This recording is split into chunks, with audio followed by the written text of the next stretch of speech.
Yo, what is up everyone? Welcome back to the channel. So today we got a special video for you. So one of the most common questions I get in Smash Legends is who are the best legends?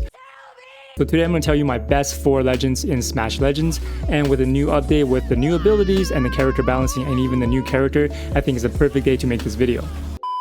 So I'm lucky enough to play with the best players in the world, and I got a chance to ask the number 3 and the number 2 and the number 1 player in the global server who their top 3 legends are.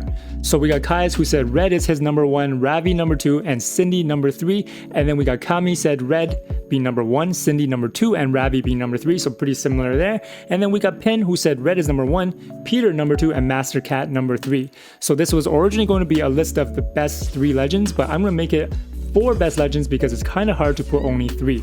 So I'm also going to put my own spin on there and my own take from my own experiences, and I'm going to tell you guys who those 4 are.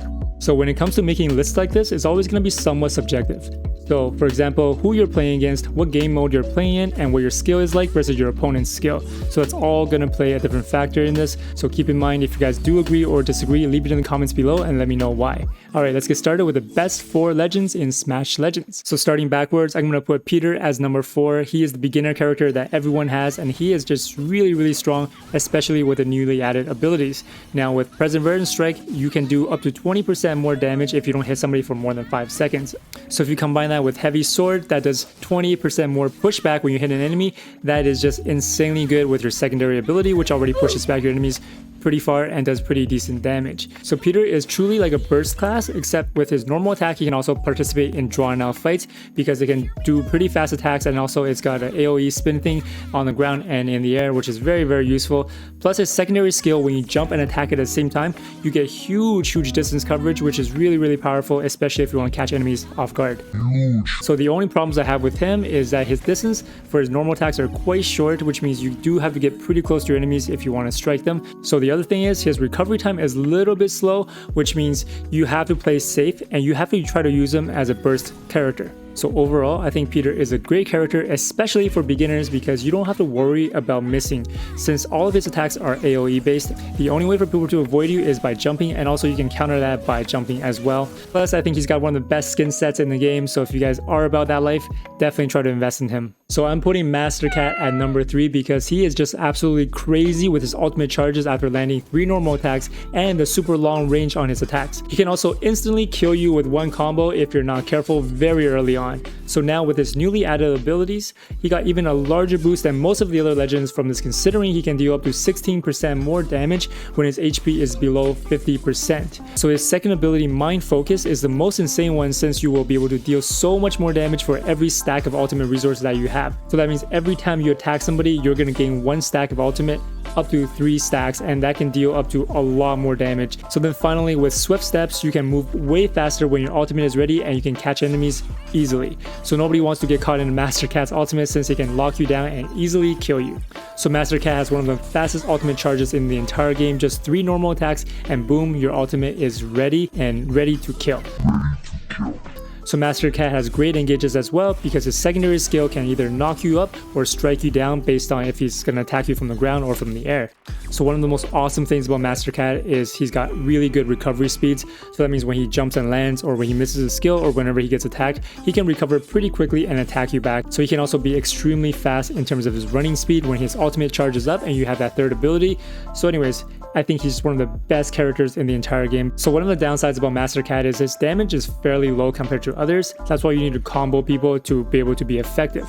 So also, it's not the best class against ranged characters because he doesn't really have a very good engage from far away. So that means you need to literally run up to people to try to attack them, or you try to go from behind them or to the sides or something. So the other problem is that people do run away from you when they see that you have your ultimate ready. So when you don't use it for a while, it does disappear, then you have to charge it up again.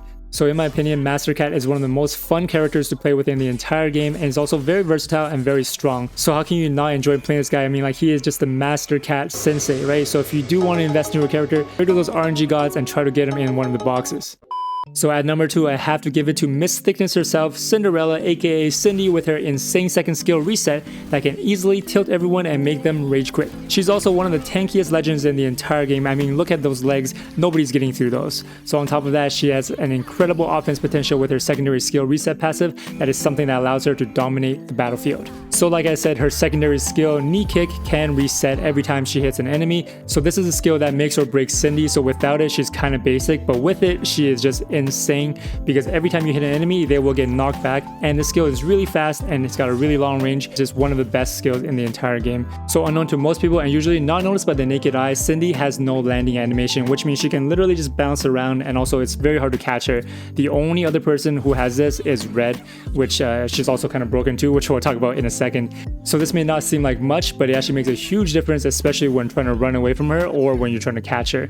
So her normal attack is also very versatile since the first hit is an AoE spin just like Peter's, and also her second attack is kind of a dash kick, which means she can do a straight line and cover some good distance, which is really good for chasing down enemies. So her ultimate isn't the best, but it's not bad for a large AoE attack, and it can also drag enemies with you, which can be very useful sometimes. Plus with her third ability, Perseverance, now you can charge up your ultimate much quicker. Also with her second ability, Recovery Strike, it also allows her to heal up some HP whenever she hits an enemy with her ultimate. So the more enemies you hit with her ultimate, the more HP you will recover. It's not the most useful thing, but it does help in the long run of things. So the only thing is, if you miss your second ability, the enemy can punish you pretty hard. Wait, that doesn't sound right. Anyways, we'll move on from that. Cindy is just incredibly fun to play with, and the fact that she's tanky too just makes her an incredible force to be reckoned with. So there's definitely a night and day difference between a good Cindy player and a bad Cindy player. So it's kind of like martial arts. When a noob tries to kick you, it's not very effective, but when a pro fighter kicks you, you're pretty much done for the round. Falcon kick! So finally, for the number 1 spot, you probably already have guessed this, but it's going to be Red. So Red is just too strong at pretty much everything. There's been conspiracy theories that somebody at Lion Games has a massive crush on her and just keeps buffing her up and just making her stronger without telling anybody.